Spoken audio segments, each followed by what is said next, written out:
Good morning बच्चों। हाँ, तो हमारे जो चैप्टर चल रहा था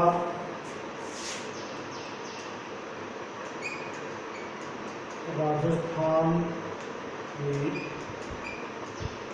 मोची कला व मंदिर स्थापना।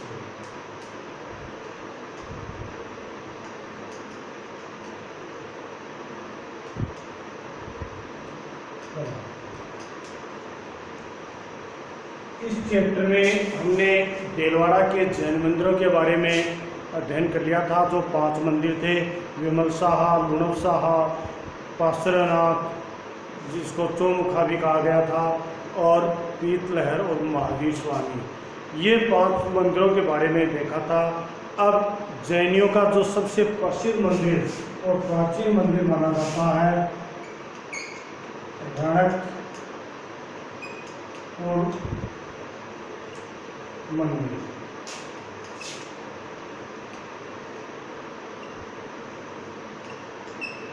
रणकपुर मंदिर यानी ये कहाँ पर है? ये पाली जो जिला है, पाली जिले के सादड़ी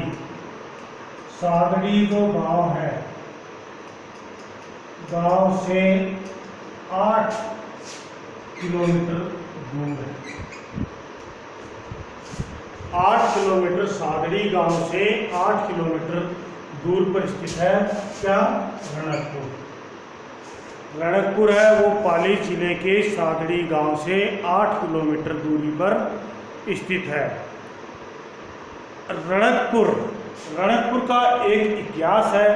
रणकपुर यानी उसको बसाने का काम क्या था? महाना कुंभा ने।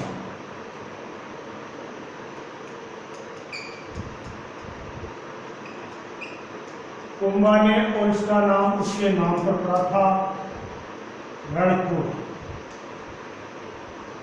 यानी राणा कुंभा के नाम पर इसका नाम पड़ा था रणकपुर। और बाद में ये धीरे धीरे रणकपुर के नाम से प्रसिद्ध हुआ। यहाँ पर इस महाराणा कुंभा के समय में यहाँ पर एक सूर्य मंदिर बनाया गया था। सूर्य मंदिर बनाया गया था, लेकिन पाली, जोधपुर, जैसलमेर ये व्यापारिक केंद्र रहे। यानी व्यापारिक केंद्र के व्यापारी जो रास्ता था उसके बीच में आता था। पहले पाकिस्तान और भारतीय थे, और वहाँ से जैनी जो धर्मावलंबी थे, पहले व्यापार का काम जैनी ज़्यादा करते थे। इसके कारण से जैनियों ने यहाँ पर एक मंदिर बनाए थे, और उसमें सबसे बड़ा मंदिर है चौमुखा मंदिर।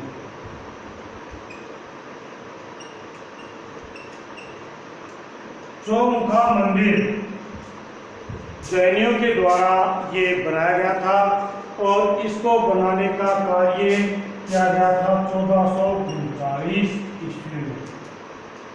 ये 1439 ईस्वी में ये कार्य शुरू किया गया था, और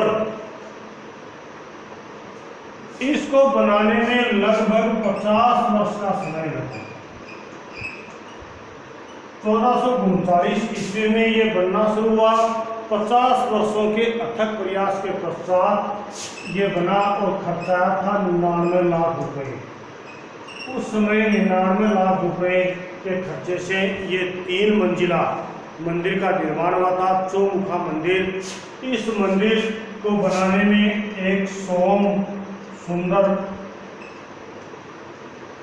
नाथ जो संत थे, उसकी प्रेरणा से रतन शाह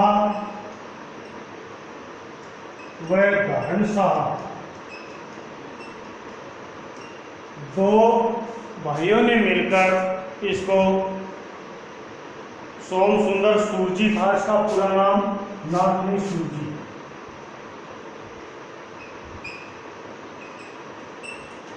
इसकी प्रेरणा से धारण शाह और रतन शाह नामक 2 भाइयों ने इसका निर्माण का पूरा बीड़ा उठाया था। चौमुखा मंदिर पूरे विश्व में अपनी विशिष्टता, कलात्मक सौंदर्यता के कारण प्रसिद्ध है। और इसका निर्माण 1439 ईस्वी में 50 वर्षों के अथक प्रयास के पश्चात 99 लाख रुपए की लागत के साथ इसको बनाया गया था। ये 3 मंजिला मंदिर है जो जैन प्रथम तीर्थकर हुए थे ऋषभदेव या आदिनाथ, उसको समर्पित है ये मंदिर। इस मंदिर को बनाने की प्रेरणा सोम सुंदर सूरजी ने दी थी और 2 भाई थे, दाहरण शाह व रतन शाह, उन्होंने इसका निर्माण करवाया और मुख्य शिल्पी का नाम था देपाक। देपाक मुख्य शिल्पी था, जिसके नेतृत्व में उसकी देख रेख में अन्य सिद्ध हस्त शिल्पियों के द्वारा ये बनाया गया था। सिद्ध हस्त मतलब जिसके हाथ में कलाकारी हो, उनके द्वारा इसका निर्माण करवाया गया था। तो मुख्य मिस्त्री यानी शिल्पी कौन था? देपाक। उसके नेतृत्व में ये रतन शाह और धारण शाह ने इस मंदिर का निर्माण करवाया था। ये मंदिर वास्तव में कला की दृष्टि से बड़ा अद्भुत है। इसमें जो शिखर, स्तंभ, मंडप ये देखते हैं तो देखते ही बनते हैं। और ये मंदिर है, इस कारण से कई नामों से जाना जाता है। जो चौमुखा मंदिर है इसको त्रिभुवन भी कहा जाता है, यानी ये 3 मंजिला होने के कारण इसको किस नाम से जाना जाता है? त्रिभुवन के नाम से भी जाना जाता है, त्रिलोक के दीपक के नाम से भी जाना जाता है, क्योंकि इसकी जो अलौकिक सुंदरता है वो देखकर लगती है कि इस लोक की नहीं है। अलौकिक सुंदरता के कारण इसको किस नाम से जाना जाता है? त्रिलोक के दीपक के नाम से भी इसको जाना जाता है। इसके अलावा इसको खंभों का अजायब घर भी कहा जाता है। खंभों का अजायब घर क्यों कहा जाता है? क्योंकि इसमें 1444 खंभे लगे हुए हैं। कितने खंभे लगे हुए हैं? 1444 खंभे इसके अंदर लगाए गए हैं। इस कारण से इसको खंभों का अजायब घर कहा जाता है। और ये काफ़ी दूर में फैला हुआ है। इसका कुल क्षेत्रफल है वो कुल क्षेत्रफल इसका 48,400 वर्ग फीट है। 48,400 वर्ग फीट में ये फैला हुआ है। काफ़ी बड़ी क्षेत्र में ये फैला हुआ है। 48,400 वर्ग फीट में ये फैला हुआ है, बनाया गया है। अब इसके कई नाम आप याद रखना कि कौन कौन से नाम हैं। चौमुखा मंदिर, आदिनाथ मंदिर, त्रिलोक्य भवन या त्रिलोक दीपक, खंभों का अजायब घर, इन कई नामों से इसको जाना जाता है। इसका कुल क्षेत्रफल कितना है? 48,400 वर्ग फीट है। अब इस खंभे इसमें जो बनाए गए हैं, यानी गर्भगृह, सभा मंडप, द्वार मंडप, इन भागों में बांटकर इसको बनाया गया था। इसमें बनाने के लिए जो इसमें टोटल लगे हैं, यानी कुल 24 मंडप बनाए गए हैं। इतना बड़ा है तो मंडप कितने हैं? मंडप 24। शिखर यानी ऊपर से नुकीला जो भाग निकलता है, ऊपर से जो नुकीला भाग निकलता है वो शिखर है, उनकी संख्या 85 है। और खंभे कितने लगाए गए हैं? खंभे हैं इसके अंदर 1444। इतना विस्तार, यानी कि शिखर से ऊपर आपको दिखेंगे। और मंडप कौन से, जो आपको पता था कि ढोलों के मकान जो आकार होता है उस प्रकार के बड़े बड़े मंडप बनाए गए हैं। और वो खंभों पर 1444 खंभों के ऊपर इनको रोका गया है। और 85 ऊपर शिखर जो आप कभी देखे होंगे कि जो हम मंदिरों का निर्माण देखते हैं कि मान लो कि ये एक मंदिर है और उसके ऊपर इस प्रकार से जो शिखर बनाया जाता है, ये जो शिखर बनाया जाता है, ये जो शिखर है इसको, ये इनकी संख्या 85 है। यानी इस प्रकार के जो शिखर बनाए गए हैं इनकी संख्या 85 है। और इनके बीच में जो सभा मंडप हैं वो कितने बनाए गए हैं? 24 मंडप बनाए गए हैं, सभा मंडप बनाए गए हैं और 14,400 स्तंभ बनाए गए हैं। अब देखो सबसे बड़ी विशेषता कि 1444 ये स्तंभ है, उसके पश्चात भी आप ऋषभ देव की मूर्ति देखते हैं दूर से भी, तो कोई भी खंबा है, ये जो स्तंभ बनाया गया है ये आपको रुकावट नहीं देगा, बीच में नहीं आता कहीं से भी। अब मान लो कि आप उस स्तंभ के आगे पीछे खड़े होकर देखोगे तो कैसे दिखेगी, लेकिन अगर दूर से आप देखते हो तो कोई भी स्तंभ आपको बीच में दिखाई नहीं देगा। ये कहीं पर भी आपको दखलंदाजी नहीं देते हैं, सब अलग है, सब अलंकृत हैं, यानी सबको इतनी सुव्यवस्थित तरीके से सजाया गया है, इतनी अच्छी उनके ऊपर कलाकृतियाँ दिखाई गई है कि देखते ही बनती हैं। अब सबसे पहली बात आती है कि इसको चौमुखा नाम क्यों दिया गया? चौमुखा नाम, इसके अंदर आदिनाथ यानी मूर्ति किसकी रखी गई है? आदिनाथ की जो मूर्ति रखी गई है, यानी ऋषभ देव की जो मूर्ति रखी गई है वो 4 मूर्तियां रखी गई है और चारों मूर्तियों को चारों दिशाओं में मुख किया गया है। इस कार्य से उसको चौमुखा मंदिर कहा गया है। त्रिलोक्य भवन क्यों कहा गया? यानी 3 मंजिला है, इस कारण से त्रिलोक्य भवन कहा गया, ये त्रिभुवन कहा गया। त्रिलोक्य दीपक यानी अलौकिक, इसके अंदर जो बनावट है इसके कारण से इसको त्रिलोक्य दीपक के नाम से जाना गया था। आदिनाथ की इसके अंदर मूर्ति है, इसलिए आदिनाथ मंदिर भी इसको कहा गया। खंभों का अजायब घर, यानी खूब सारे स्तंभ होने के कारण इसको खंभों का अजायब घर कहा गया है। ये जो मंदिर है, इस मंदिर में प्रथम दृष्टि से जैन तीर्थ आदिनाथ को समर्पित है। इसके गर्भगृह में आदिनाथ की मूर्ति स्थापित की गई है जो संगमरमर से बनाई गई है। पूर्ण रूप से संगमरमर का इसके अंदर निर्माण किया गया। ये मंदिर वास्तुकला और मूर्तिकला का एक अद्भुत उदाहरण है, क्योंकि यहाँ पर जो सूर्य मंदिर बनाया गया था पहले महाराणा कुंभा के द्वारा, वो भी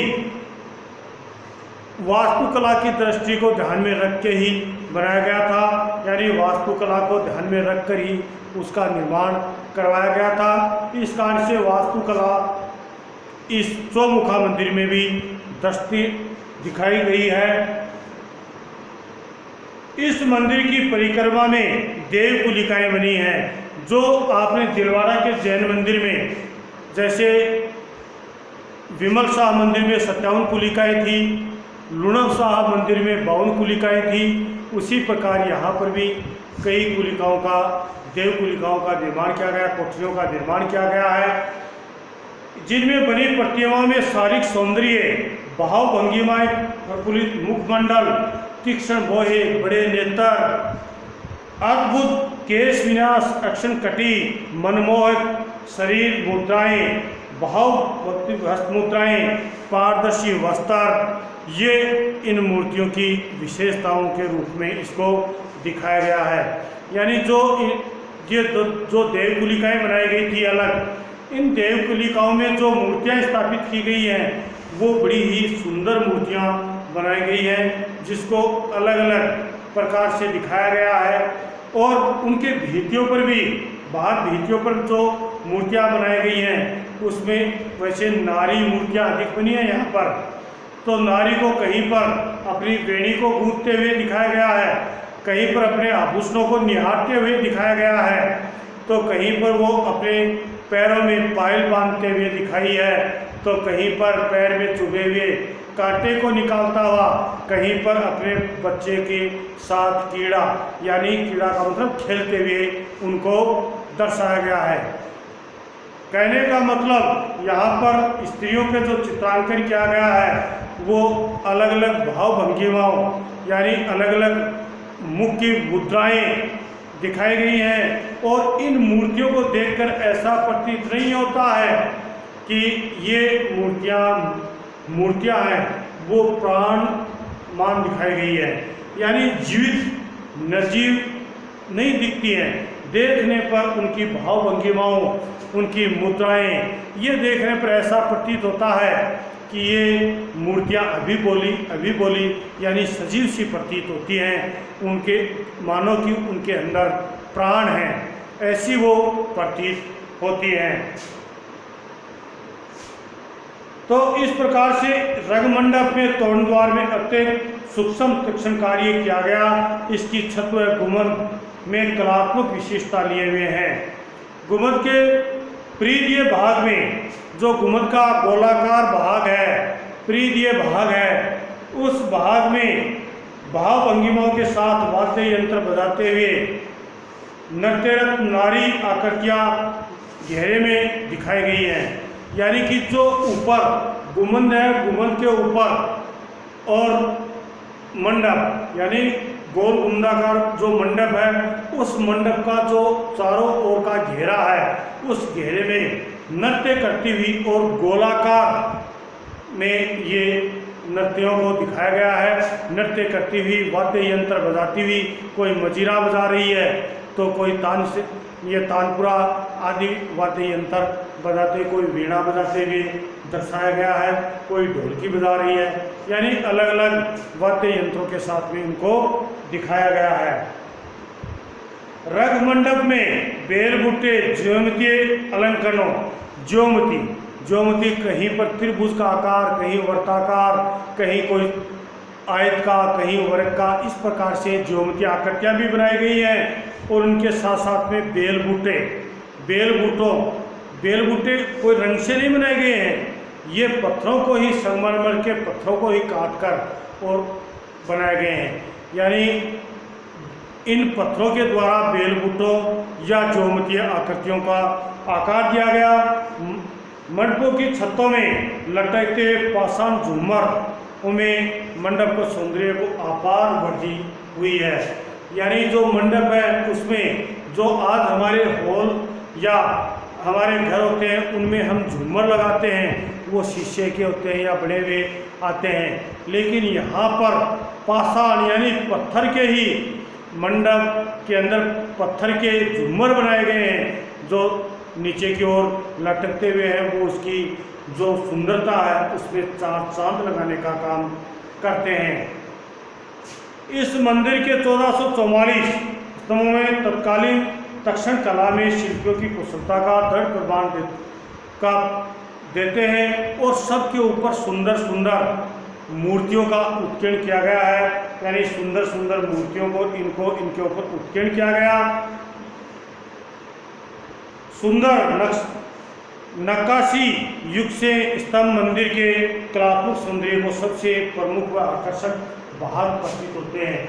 यानी वैसे तो इनके सारी देवकुलिकाओं को देख लो, मंडप देख लो, शिखर देख लो, या मंडप की छतों के ऊपर जो मूर्तियों का उत्कीर्ण किया गया उनको देखो, या फिर स्तंभों को देखो, हर एक को देखते हैं तो दूसरे की ओर कि ये सुंदर है, ये सुंदर है, ये पता नहीं लग पाता है कि इनमें सुंदर कौन सा है, सबसे ज़्यादा सुंदर कौन सा है। सारे इतने आकर्षक और सुंदर दिखाई देते हैं। जो अच्छी पत्थरों की नक्काशी जो की गई है वो वास्तव में ही अद्भुत और अद्वितीय हैं।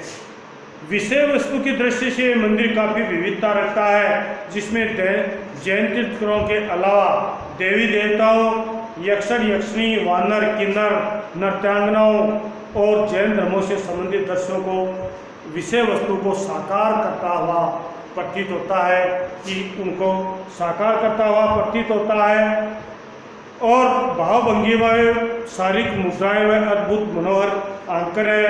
मंदिर की छत पर शिखरों की कतार मंदिर की भव्य और शिल्प कला के कौशल का प्रमाण प्रस्तुत करती है। मंदिर के भूतल में सुरक्षा की दृष्टि से कुछ कमरे भी बनाए गए। मंदिर की बाहरी भाग मूर्ति शिल्प रहित है, यानी बाहर जो भाग है वहाँ पर किसी प्रकार की मूर्ति शिल्प नहीं है। ये सारी मूर्तियाँ शिल्प जो बनाई गई है वो भीतरी भाग में ही अंकन किया गया है। पार्श्वनाथ के छोटे मंदिर बाहरी भाग पर खुजराहो जैसे श्रृंगारिक मूर्तियों का अंकन देखा जा सकता है। यानी पार्श्व और नेमिनाथ के जो बाहर मंदिर बनाए गए हैं दो, उनके ऊपर खुजराहो जैसी मूर्तियाँ देखी जा सकती हैं। इस मंदिर की मूर्ति शिल्प में नारी की विशिष्ट मुद्राओं का अंकन किया गया जो अति सुंदरात्मक दृश्य सा प्रतीत होती है।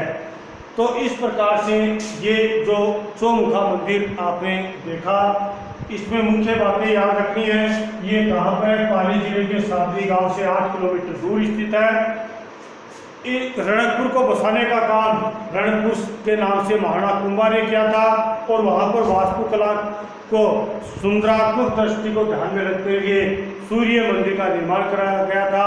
लेकिन 13वीं-14वीं सदी में जाकर यहाँ पर चौमुखा मंदिर जो प्रसिद्ध हुआ उसका निर्माण किया गया। सोम सुंदर सूर्य जी के मार्गदर्शन यानी उनके कहने पर रतन शाह और धारण शाह नामक 2 भाइयों ने देपाक नामक शिल्पी के द्वारा इसका निर्माण करवाया गया। इसके 1439 में इसका कार्य शुरू हुआ और लगभग 50 वर्षों तक इसका कार्य होता रहा।